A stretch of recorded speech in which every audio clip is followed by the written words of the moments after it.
Suasana rumah sederhana Burani sepi. Dari ruang tamu, terdengar suara drama Korea dari ponselnya yang terus berputar. Sementara itu, jam ini menunjukkan pukul 2 siang.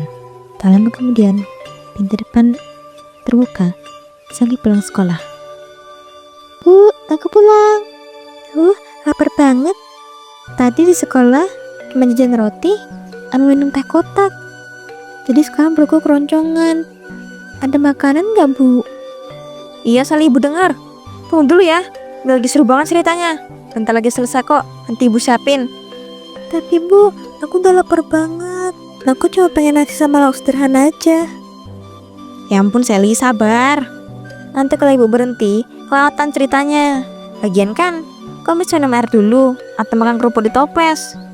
Kerupuk dah malah bikin kenyang, Bu. Kalau nggak makan nasi, nanti sakit perut. Masa di pulang sekolah, udah pernah cuma jajan terus. Nih. Aduh, jangan ngomong gitu dong. Ibu tuh juga capek. Ini nonton dari hiburan aja. Nanti pasti Ibu masak. Lagian kan bapakmu bentar lagi pulang juga tuh. Bisa sekalian makan bareng. Tapi aku gak kuat nunggu lama, Bu. Di sekolah tadi aku udah keroncongan. Sekarang kalau masih harus nunggu bapak pulang, aku bisa nangis ntar. Ya jangan nangis lah, bentar lagi kok. Ibu janji bisa episode ini langsung ke dapur. Kamu tahan bentar lagi, setengah jam lagi kok selesai. Kenapa sih pas harus jam pulangku sekolah? Kenapa gak nonton nanti malam aja? Nanti malam juga Ibu nonton lagi Sally. Ini kan tiap episode nyambung. Ibu jadi penasaran. Apalagi kalau dramanya lagi rame-ramenya. Bu, aku anakmu loh. Nih, Bu, aku anakmu loh. Masa kalah sama drama di HP? Rasanya kayak aku dianggap gak penting ah. Aku lagi lapar banget padahal.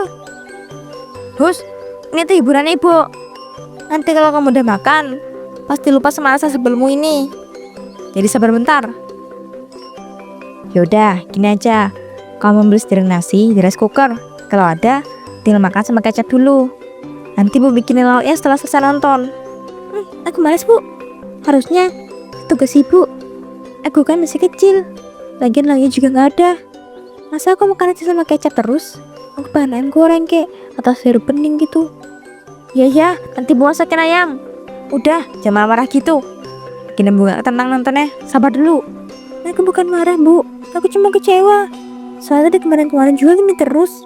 Aku pulang sekolah lapar. Udah selalu bilang tunggu bentar. Tapi ujung-ujungnya lama banget. Loh, ada apa ini? Kok suara kalian kedengeran tinggi? Sally, kenapa nangis? Aku lapar, Pak. Dari tadi minta makan ke Ibu. Ibunya masih nonton drama terus. Aku gak dikasih apa-apa. Ran, gimana sih? Anak udah pulang sekolah, belum siapin makanan. Kan kasihan. Sally itu butuh makanan yang tepat waktu. Ya Allah, baru sebentar kok. Ini lagi bagian penting banget. Janji deh abis ini langsung masak. Lagian kamu baru pulang juga. Ran, hiburan itu boleh, tapi jangan sampai bikin lupa kewajiban. Anak itu lebih penting daripada drama manapun. Coba kalau kamu di posisi Sally pulang sekolah, lapar, nggak ada makanan, gimana coba rasanya? Keesokan harinya, sekolah libur. Hari itu, Sally duduk di meja belajar dengan buku-buku terbuka. Bu, aku mau ditemenin belajar sama Ibu. Ada PR matematika yang lumayan susah. Aku gak ngerti kalau sendirian. Nanti dulu ya Sally, ini lagi seru banget. Adegan opanya baru muncul lagi. Kamu coba kerjain dulu sendiri ya. Nanti kalau Ibu udah selesai, baru Ibu liatin. Aku udah coba tadi, tetap bingung. Kalau gak ada jelasin, aku bisa salah ngerjain semua. Guru pasti marah kalau nilai jelek. Ya Allah, kamu kan pinter tah.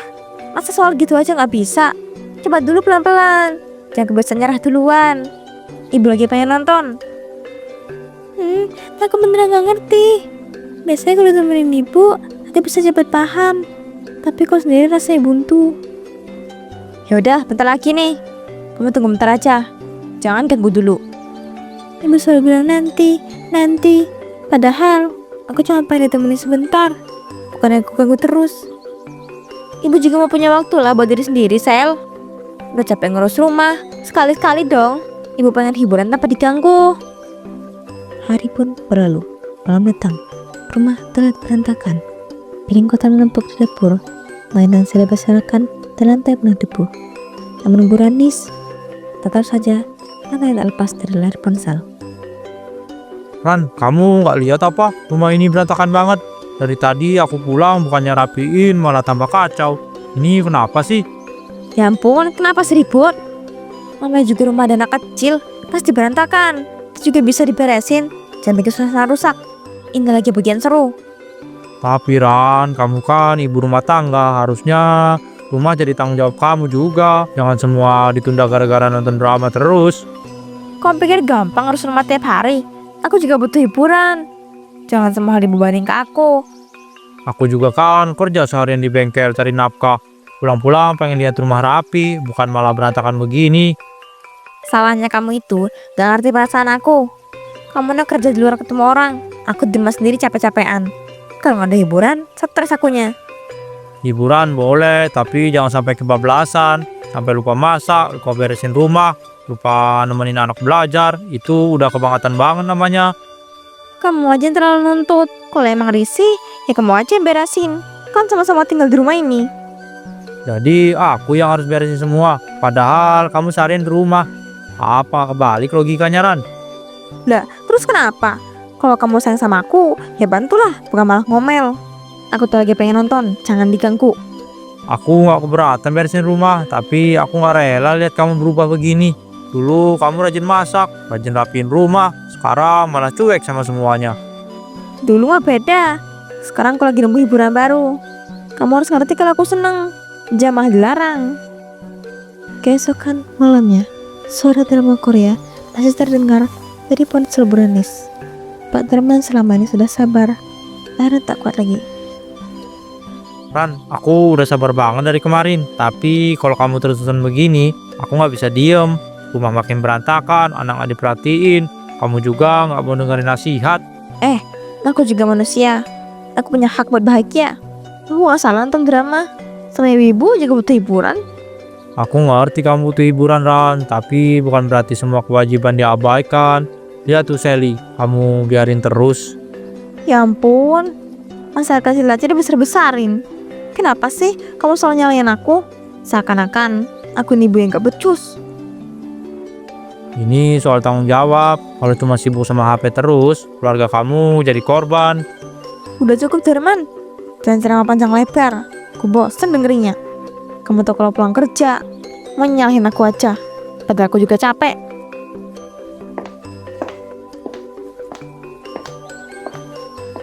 Pak, Bu, jangan berantem terus. Takut. Aku gak suka lihat kalian ribut kayak gini. Diam kamu Sally, jangan ikut campur urusan orang tua. Balik ke kamar sana, jangan nangis lebay gitu. Tapi Bu, aku beneran takut.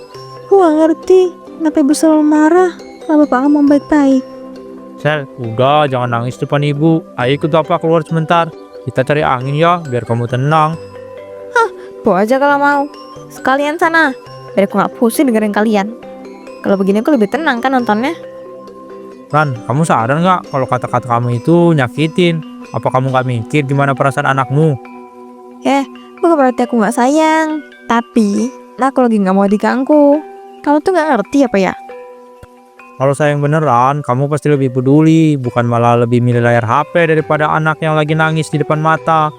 Pak, aku gak apa-apa kok. Ayo kita keluar bentar. Aku takut Bu makin marah nanti. Iya nak, ayo ikut Bapak. Kita jalan ke warung ya. Pergi aja sana. Lebay. Ran, aku udah sabar banget selama ini. Tapi kalau kamu terus-terusan lebih milih drama daripada keluarga, rumah tangga kita bisa hancur. Aku gak akan hancur cuma gara-gara drakor. Siang itu, Sally sedang main sepeda depan rumah. Tiba-tiba, sepedanya oleng karena mengenai batu kecil dan ia pun jatuh. Lututnya berdarah. Duh, sakit. Lututku berdarah. Astaga Sally, kamu kenapa sampai jatuh gitu? Sini, tante liatin lukanya. Aduh, banyak darahnya. Kamu jangkrik dulu ya nak. Sabar ya, ayo masuk ke rumahmu dulu. Dicuci dulu, biar lukanya gak makin parah. Iya tante, tapi aku takut Ibu lagi sibuk. Tadi aku lihat Ibu lagi nonton. kayaknya nggak bakal denger aku. Masa sih? Anak nangis begini gak denger? Ayo masuk dulu.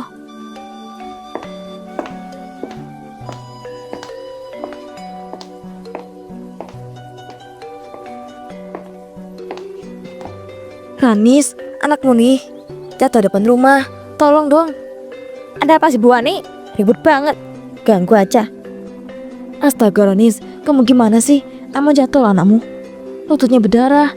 Dia nangis keras. Saya yang nolongin. Ya ampun, cuma jatuh doang kok. Ributnya heboh banget. Yang kecil main sepeda, ya wajar kalau jatuh. Gak usah panik gitu Bu Ani. Ibu, aku sakit. Tolong dong obatin. Darahnya keluar terus ini. Dengar tuh Ranis, anakku bilang sakit. Jangan diremehin. Bersihin sana lukanya. Kalau dibiarin ntar infeksi. Ya udah bentar, nanti juga sembuh sendiri. Anak kecil kan cepat pulih. Gak usah lebay. Heran aku sama kamu. Anak jatuh kok masih bisa bilang lebay. Harusnya kamu sigap. Ini anak kamu sendiri loh, bukan anak orang lain. Tante, jangan marah sama ibu. Iya nak, tante gak marah. Tante cuma pengen ibumu sadar kalau anaknya butuh perhatian. Aduh Bu Ani, jangan nguliahin saya ya. Saya tahu kok cara ngurus anak. Lagian bapaknya sendiri bentar lagi pulang. Biar dia aja yang ngurus. Jadi kamu tega gitu biar anakmu sampai bapaknya pulang. Padahal kamu di rumah tinggal ambil air bersih sama tadin aja kok. Yaudah nanti. Nonton terus. Ibu lagi pengen nonton. Gila kamu Ranis. Ya ampun Bu Ani, jangan ikut campur ya. Tiap keluarga punya cara masing-masing. Saya santai aja kok. Gak usah digede-gedein. Kamu harus sadar Ranis. Jangan sampai nyesel di kemudian hari. Tante, makasih udah nolongin aku. Iya nak, sabar ya. Kamu cepat diobatin ya. Sana. Di suatu sore, suasana rumah semakin terasa berat. Dapur kosong. Hanya ada beberapa bungkus mie instan yang tersisa. Pak Darman terlihat pucat. Pak, aku lapar. Aku cuma makan whiskey sisa kemarin. Apa kita nggak ada makanan lain ya? Bapak tahu nak, bapak juga lapar. Tapi tadi bapak lihat di dapur udah nggak ada beras. Nanti bapak coba beli mie ya. Tapi bapak kan baru pulang kerja. Capek banget kayaknya. Masa harus keluar lagi? Bukannya biasanya ibu yang masak? Iya, biasanya begitu. Tapi akhir-akhir ini ibumu sibuk banget sama HP-nya. Bapak juga bingung harus gimana. Kenapa sih ibu suka banget sama drama Korea itu? Aku jadi kayak nggak dianggap. Iya Sally, bapak juga sering kepikiran. Tapi kamu jangan sedih terus ya. Kita sabar aja. Mungkin nanti ibumu sadar sendiri. Aku rasa kayak nggak punya ibu. Jangan bilang begitu nak. Ibumu sebenarnya sayang kok sama kamu. Cuma dia lagi kebablasan aja. Bapak yakin sebenarnya hatinya nggak pernah berubah buat keluarga. Kenapa ibu nggak kayak bapak? Kenapa dia lebih pilih artis di layar daripada aku sama bapak? Kadang orang bisa lupa waktu kalau sudah suka sesuatu. Bapak juga dulu suka banget denger radio sampai lupa makan. Tapi bedanya bapak nggak sampai ngapain keluarga. Kalau gitu, bapak coba tunggu ibu lebih keras lagi. Jangan dibiarin. Kalau terus-terusan, ibu makin jauh dari kita. Bapak udah sering negur nak, tapi malah dia marah-marah. Bapak nggak mau kamu denger ribut itu lagi. Aku ngerasa sendiri di rumah ini. Aku gak bisa cerita ke siapa-siapa kalau nggak ada bapak. Kalau kamu ngerasa kesepian, cerita aja sama bapak. Meski bapak capek pulang kerja, bapak tetap mau denger yang kamu ceritain. Bapak jangan sakit ya. Soalnya cuma bapak yang bisa bikin aku tenang. Bapak akan jaga diri, tapi kamu juga harus kuat ya Sally. Jangan sampai kesedihan bikin kamu patah semangat belajar. Iya pak, aku tetap berharap suatu hari nanti ibu bisa sadar kalau aku sama bapak lebih penting daripada drakor itu.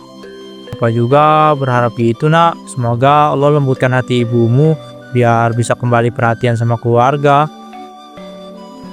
Beberapa hari kemudian, malam itu, suasana rumah gelap gulita karena listrik tiba-tiba padam.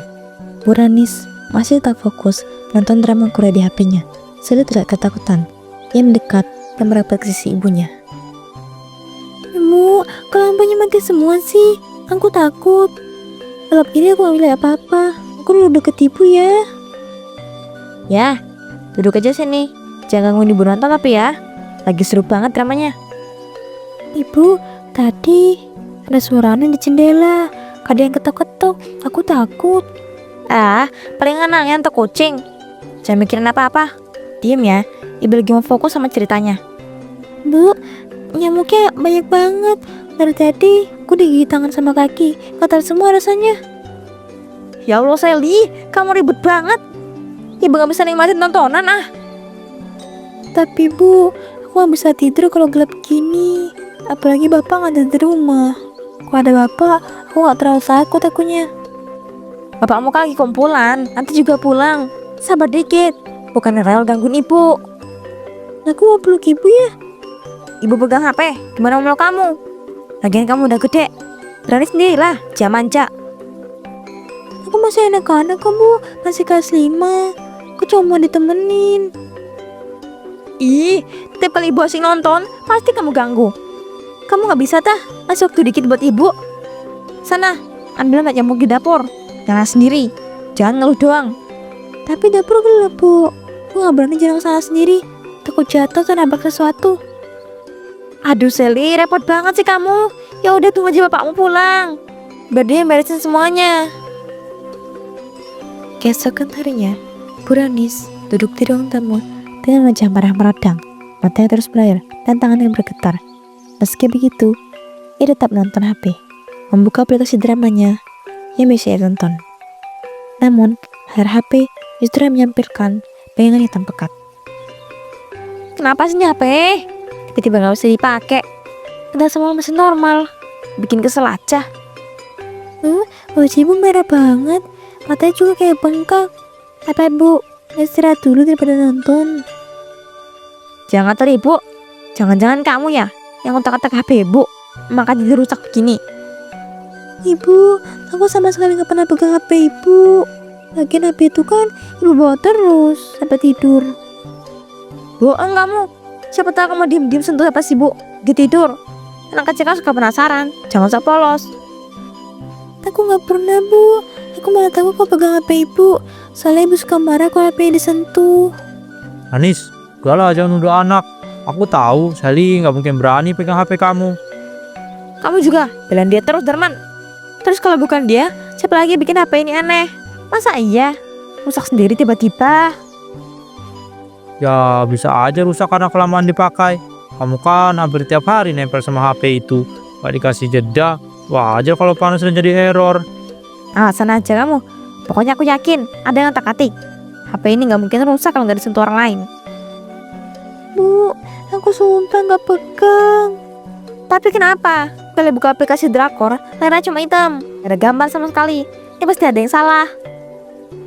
Yang salah bukan HP Ranis, tapi di kamu sendiri. Lihat mukamu sekarang, merah semua. Matamu berair terus, badanmu gemetar. Itu tandanya kamu udah terlalu maksa Jadi maksudnya aku sakit gara-gara nonton drakor gitu. Kamu nyalain aku. Aku gak punya hiburan kayak gini. Aku bisa stres di rumah. Kamu gak ngerti rasanya. Iya, karena itu kenyataannya. Kamu gak pernah istirahat. Tidur sampai larut malam, lupa makan, lupa anak. Sekarang tubuhmu protes. Masih juga gak sadar. Udahlah, kalian bener bikin aku pusing. Hiburan boleh Ranis, tapi jangan sampai bikin sakit. Kamu gak kasihan sama dirimu sendiri? Apa gak mikir anakmu yang butuh ibunya sehat? Suasana semakin tegang. Beberapa menit kemudian, Bu Ranis yang terbakar amarah memencet tombol HP dengan kasar. Dasar HP gak guna. Dari tadi cuma hitam-hitam aja. Bu, jangan dipencet terus. Rusak. Mending bentar aja. Istirahat dulu Bu sama aku. Diem Sally. Ibu tahu apa yang ibu lakuin. Ini HP harus bisa jalan lagi. Ibu gak mau ketinggalan episode. HP itu udah panas banget Ranis. Jangan ikut campur Darman. Aku cuma mau hiburan aku balik lagi. Jangan halangin aku.